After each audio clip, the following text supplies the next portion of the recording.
Hello, everyone. Welcome to Gov Geeks Assemble. Level up your 9 to 5 on 95. Karen, I was going through your reports earlier and I noticed that you were missing a couple of pages on your TPS reports. Is there anything about that you want to talk about? Any of the cover memos? I hate those TPS reports. Yeah, it's just that we're doing new memos for all of the TPS reports now. I'll make sure that you go ahead and get that memo so you understand that No, going I forward. got the memo and the memo after that. Right. You see, we're changing the TPS reports. You should have been an actor. I know, it's so good. Well, if you guys had, oh yeah, that'd be great. Right, and I even have the coffee mug ready to go. Mm. Although I need the bracers, that would be a nice little touch to it. Braces. Braces. Shush. Thank you guys so much for joining us. We're talking a little bit today about micromanagers, and that was from, of course, the great movie Office Space, which we adore thoroughly. But micromanagers can be a bit of a challenge to deal with sometimes, right? Yep. So that's our topic of conversations today. We're going to give you 3 great strategies to deal with that, and then talk about some Q&A from the Gov Geekdom at the end. All right, so let's get into it.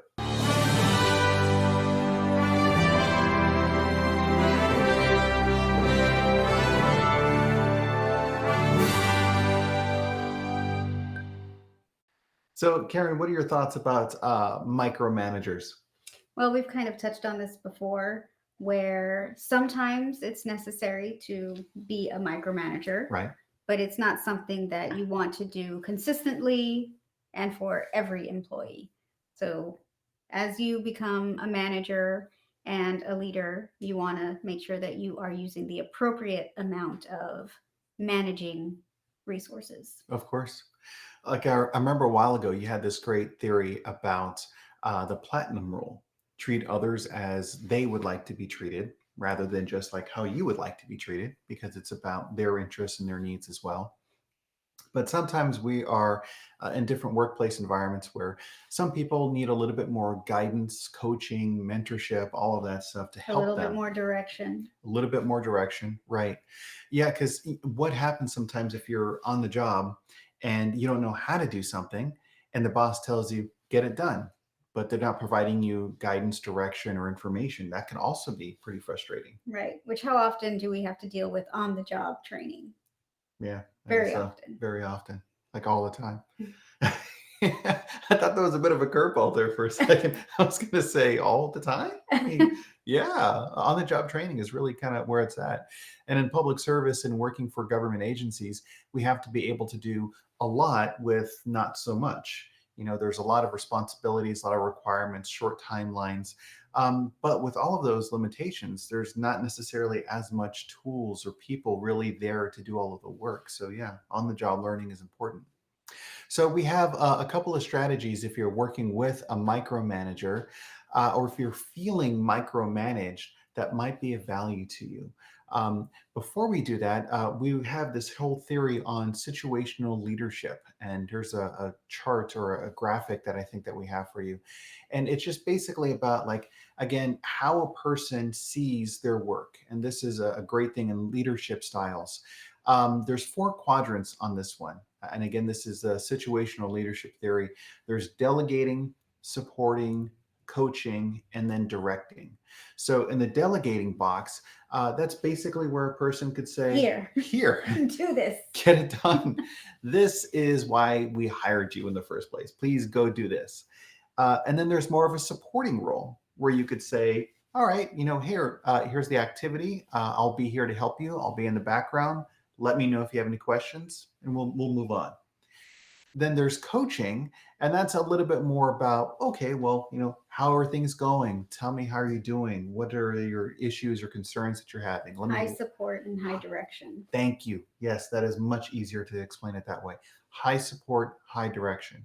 And then the last one is really where the micromanaging comes into place. This is directing.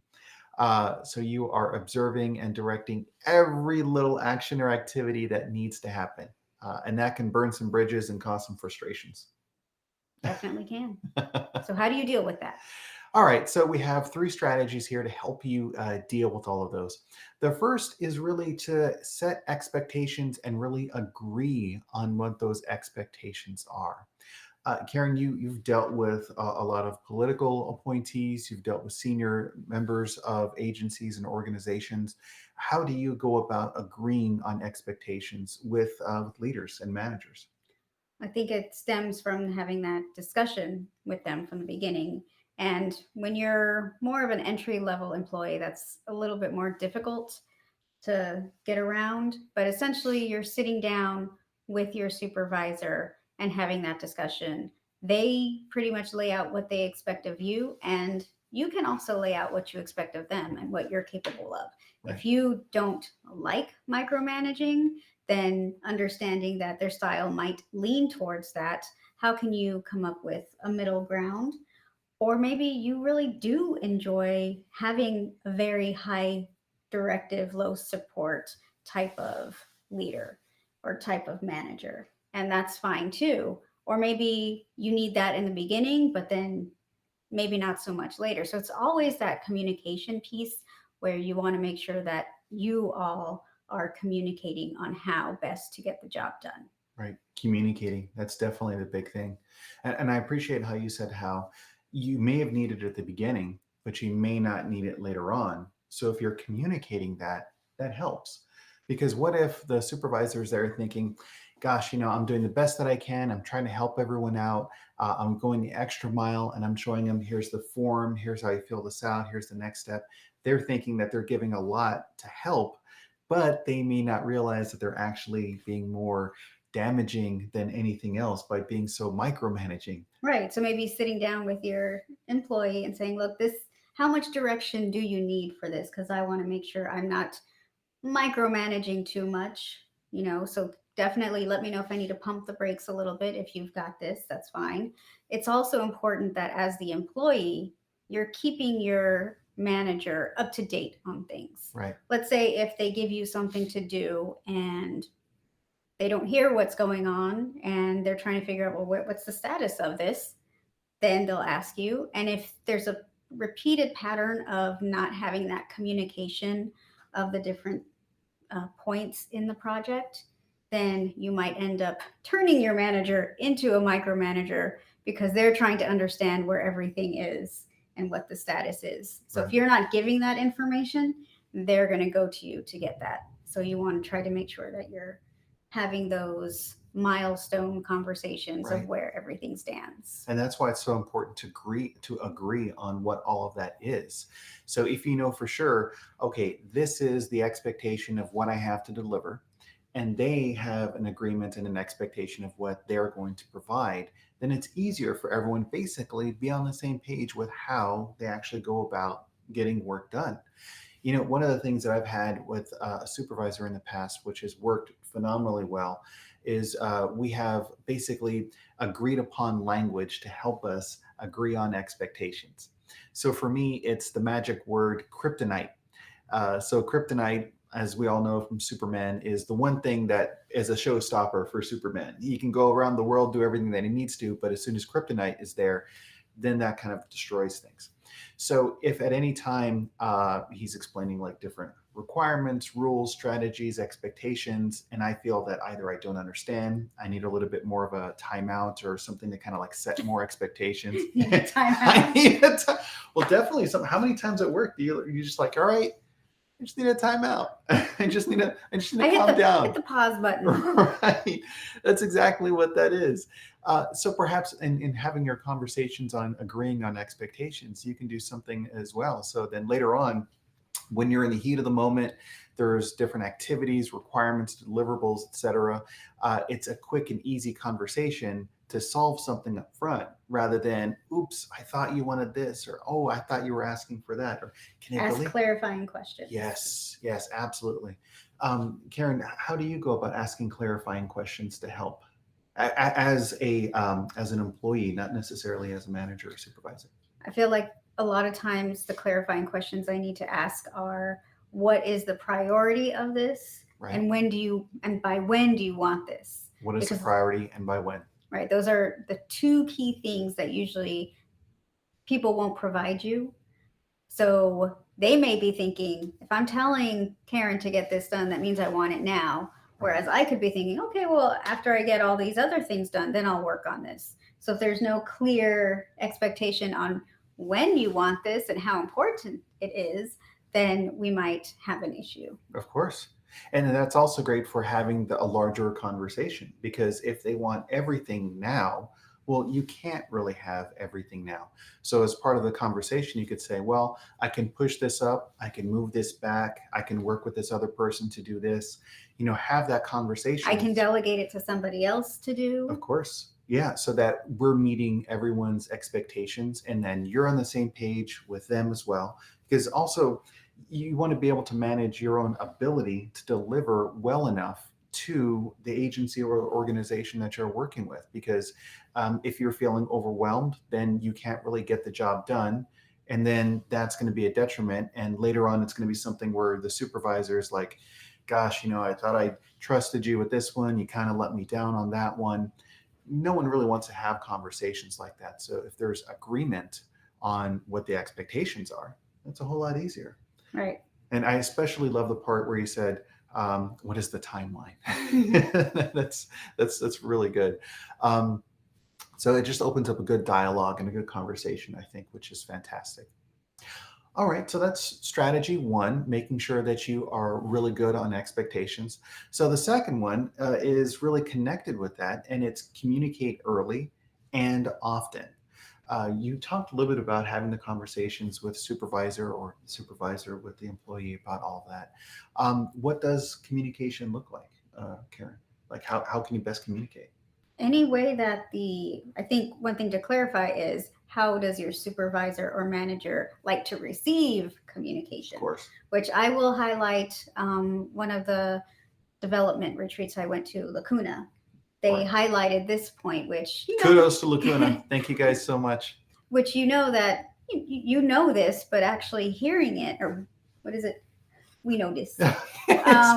Professor, you know this. We know this. We know this. We know this. But for this instance, it's like a light bulb went on. I'm like, ugh. You never really ask somebody, well, how do you like to receive communication? Right. And that came into play even with me, like, gosh, have I don't like doing phone calls necessarily. I do a lot of emails, texts. I'm very much with, the written communication. I'm very much the opposite. I like to have the conversation. Introvert. Extrovert. So from there, it really, like, a light bulb went on. And it was just these tips on making sure to learn how somebody likes to receive communication. Right. So if your supervisor likes to receive communication in lengthy emails, in white papers, in spreadsheets, phone calls, what is the way they like to receive that information?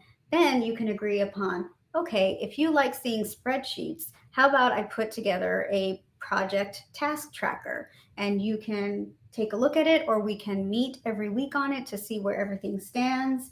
A lot of times your manager has a lot of meetings, so maybe meetings won't be a good use of the time. How do they best want to digest this information? Mm-hmm. So I think that's where it starts, is getting on the same page there as far as how do they like to receive communication. Yeah, and very helpful. Do they need their cup of coffee first before they even get spoken to? Things like that.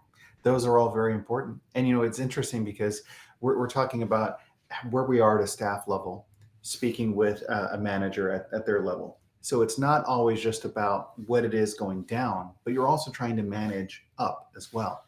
Another great thing is to include things like stoplight reports. So essentially you have a project plan, you have a timeline, who's responsible for what, and then it's a simple color in the stoplight. Red, okay, there's an issue. We need to stop and look at this. We need your help. Yellow, hey, this is a heads up. Might not be anything, but we wanted to, give you a heads up on this one. Could be delayed. Green, everything's going fine. No worries. We're on track. We're on target. And then you can even have like a blue or a clear dot for something that has yet to be started. Quick and easy, and that could be something that is in an email. So the person receives it. They see, all the dots, and they're like, okay, looks like everything's on track. What are the issues with that? How can I help? I think another thing with communicating is also asking them how they can help. So it's not like you come to them and you say, "Here, I got this problem, fix it for me." Mhm. Rather, it could be, "We identified this issue. Here's how we can address it. Here's what I need from you to address it." That could be very helpful. Right. And I think I know in my experience, one of my supervisors, they really enjoyed getting a lot of data, Mhm. right? And it's interesting on how do you present that data. And there was a way to figure out, well, we put a simplified kind of like the stoplight scenario up on front, and then you have all the data to dive into Uh, and digest later if they wanted more information. So, and then you just have to change depending on who your audience is, right? Know your of course, audience. know your What was it audience. in forensics? Who's your Always, judge? who's your judge? Absolutely right. Karen and I were in speech and debate or forensics in college. She, of course, was the platform captain. She did fantastic. And that's really, it's all about know your audience, know what they're looking for, what they need. And then having that information, if you're, say, a middle manager, then you could work with your teams and say, this is the expectations. This is what I would need from you guys to help me help us meet these overall expectations. So here's the stoplight report. I have my meetings with the supervisor every Thursday. Please, during our one-on-ones, have your information by Tuesday or Monday so we can talk about it, Mhm. and then I can provide that there. Other forms of communication I think are great, or like if it's team meetings or one-on-ones where you're just able to have frank and open conversations. Because sometimes it can be a bit challenging if you're in a large group setting and you have an issue or a concern, but you don't want to call someone out directly during that meeting and kind of derail stuff. You want to have like a one-on-one We'll conversation with take the that person. offline. Exactly. Yeah, sure. We'll take that offline later and go through it a bit more. Absolutely. Or even in addition to that, what if the issue is a lot more complex and you need to describe the situation, but that's going to derail the intention of everyone else being there? So, yeah, one on ones can be very helpful as well. Or back in the day when we were all in the office space, even if you Back in do the day. back in the day, strolling into people's offices, if they're good with that, if they have an open door policy, hey, I have this question, can you help me with this, etc. Having lunches. So if you're talking about like larger career developmental goals, or you're trying to reconnect about some bigger themes on things, having a quarterly lunch or a cup of coffee, something like that, to get you out of the office and away from the different hustle and bustle, just to have a good open conversation about things. Those are also very helpful. Right, which is difficult at this time. So how would you do that during telework and social distancing? Yeah, well, for me, it's always great to have calendar invites. So we know for sure planning out your week, your month, what you're doing with whom and when, and just really committing to those time periods where you know that you're going to have that conversation. And if it's usually a phone call, make it a Zoom call, or make it a WebEx, or Microsoft Teams, or whatever platform that you're on, just to kind of have that conversation, have that openness to have a discussion like that. Those things are really helpful for me, especially as an extrovert. Having face-to-face conversations is always a great thing for me. So that is the second strategy, which is communicate early and often. And now for our third and our final one, it's really about being proactive and risk aware. So what is being proactive in your eyes? Being proactive, the first thing that I think of is, let's say if you do need your supervisor or your leadership's assistance with something, let's say you need their assistance reaching out to somebody, reaching out to their counterpart in another area. Many times, what you do is you brief them up and type out what you want the communication to be, Right? and basically say, here's the email. Help them. Yeah. Absolutely. Here's the email we would like you to send. Of course, tweak it to how you need to, but it's already there. And then that helps for them to be able to take the next action and reach out to that individual. So, Right. Yeah, because I mean, what if on their end they're thinking that, oh gosh, I have to sit down, really understand the issue, write out a very thoughtful email, describe expectations, timelines, requirements, and all of that. Among the thousand other things Of that they have everything to else that's do. going on. Yeah, exactly. So in the one-on-one meeting or the earlier conversation with them, you could say, here's the issue, here's the solution. I would appreciate your help by doing this or that. And then there's the email that you provide, and that allows them to just, tweak it, massage it, have a little bit of like happy Make it their chatter own. at the Mhm. beginning. Exactly. But the meat of it It's still you've there. created and Right. shortens the amount of time that they have to spend on it. Yeah. And that also, I think, builds a lot of trust between the individual sending the email and then you providing it to that individual as well, because you're on the same page. You're talking through the issues. They're saying, what about this? How about that? And you can use that as you create things as well. Building partnerships like that, it's interesting. It's not just like, hey, this is a entry level thing that a person does. No, this is really executive management. This is how people work together with some of the most senior people in organizations and in agencies. Tell them what they need to know and help them help you. It's pretty Right. much as And simple as that. provide them feedback, Right. right? Because they may not be aware that they're micromanaging. Who Right. knows? Yeah. Right. So you want to make sure that you can also provide them feedback just like they provide you feedback. I know I would appreciate feedback on how I'm doing. Am I Right. doing something that, is hurting the team or bringing down morale? Definitely, I would want to know because nobody wants to do that on purpose. Right. At Fun least I don't story think with so. that. No, yeah, I hope not. But I mean, yeah, it was always possible. So being the fabulous extrovert that I am, I know I've said that like 3 times today. That's just who I am. But my thought was, let's have a lot of team building. Let's have a lot of engagement. Let's have open dialogue and conversations. If there's an issue, let's all get in the conference room and talk it through, plan things out, strategize, brainstorm, have discussions. That was not the style and approach that a lot of people that I've worked with have had. And so, one person was very kind during our one-on-ones and said, I understand that you're coming at it from a healthy place and you want to add value, but this is actually causing a bit of frustration in the team because we like to be able to work on it on our own and think it through and then come have the conversations with you. Um, yeah, and so I appreciated having that frank conversation because I was approaching it from the most sincere of places, and Group dynamics, exactly, yeah, like I have the storming, norming portion of exactly it. storming, norming, performing, adjourning, and I have plenty of my textbooks on group dynamics for teams that I often rely upon as well as a manager and a professor. But yeah, always good stuff. So proactive. In proactive, I think it's really helpful to kind of like identify the risk before it becomes an issue or concern.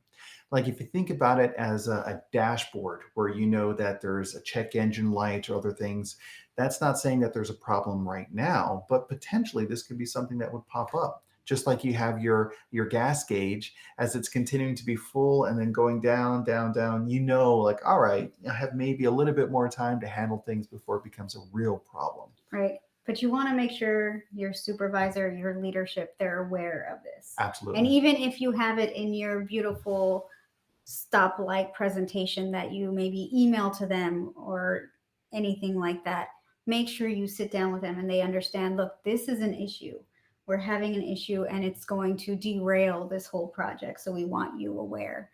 Or maybe it's just a minimal risk, but still, you, as the more likely manager of the project, are responsible for making sure that the project stays on Right. track.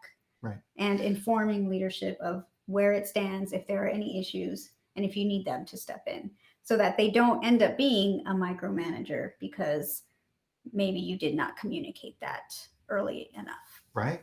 And everyone has their scope of responsibility. You could be at the very lowest point in the organization, but you still have your role and your job that you're doing. So you need to be able to manage what you have and manage it up well enough rather than just like, oh, this is something that another person's going to do, or maybe I saw this issue, but I'm not going to say anything because it's not my job, or, why should I say anything about that? Right. If one little gear in the engine, goes off course, it's going to cause the whole thing to Absolutely. falter. So you want to make sure that all those little pieces are aligning just right.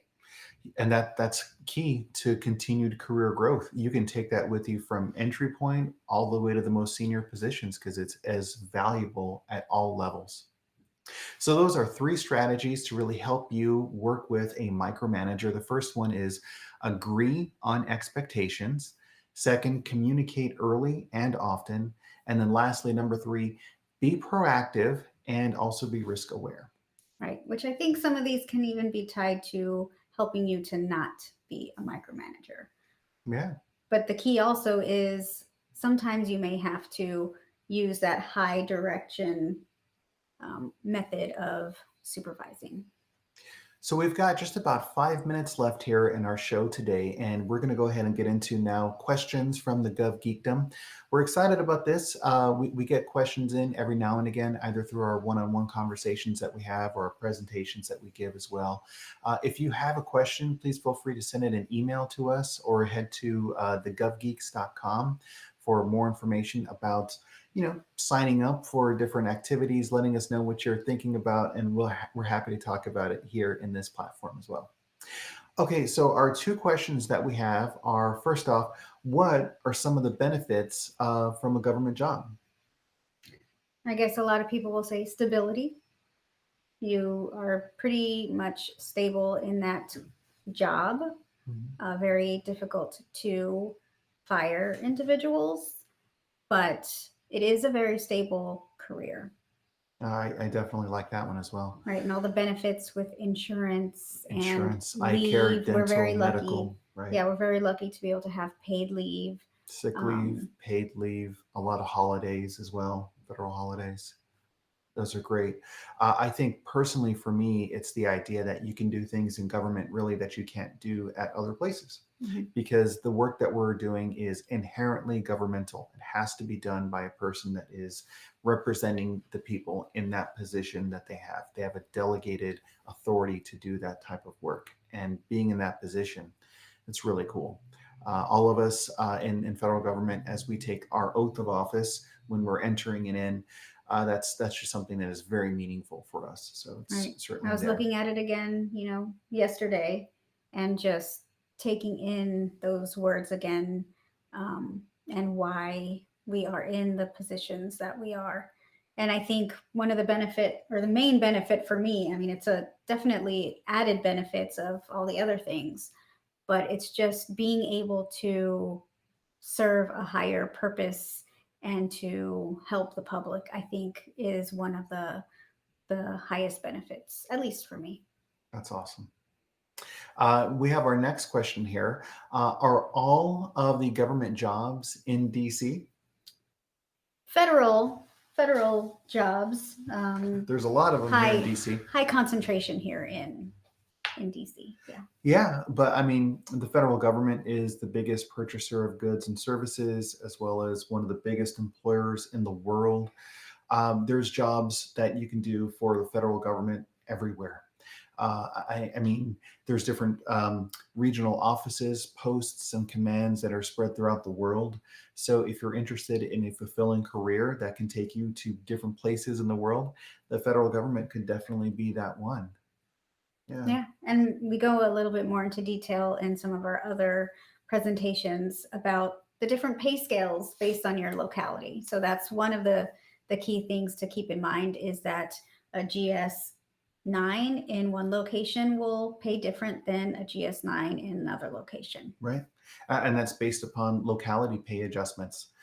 Just to make sure that you're keeping up with cost of living. The government needs to be competitive in what it offers to attract the best and the brightest to do the work of the people and the public. And in fact, we go over this a whole lot more in our Gov Geek Challenge. The Gov Geek Challenge kicks off this coming Tuesday. We're excited about that, January 12th. There's still a couple of slots left if you're interested in signing up. It's only $49. And when you sign up, you get a lot of really great big benefits from this one as well. A good career strategy, how to write your government resume, planning and preparing for interviews, as well as just overall managing your networking strategy as well. So only 14 days, only $49, pretty helpful. Head out to thegovgeeks.com to find out more information about this. And also, we have our videos that we are doing on LinkedIn as well.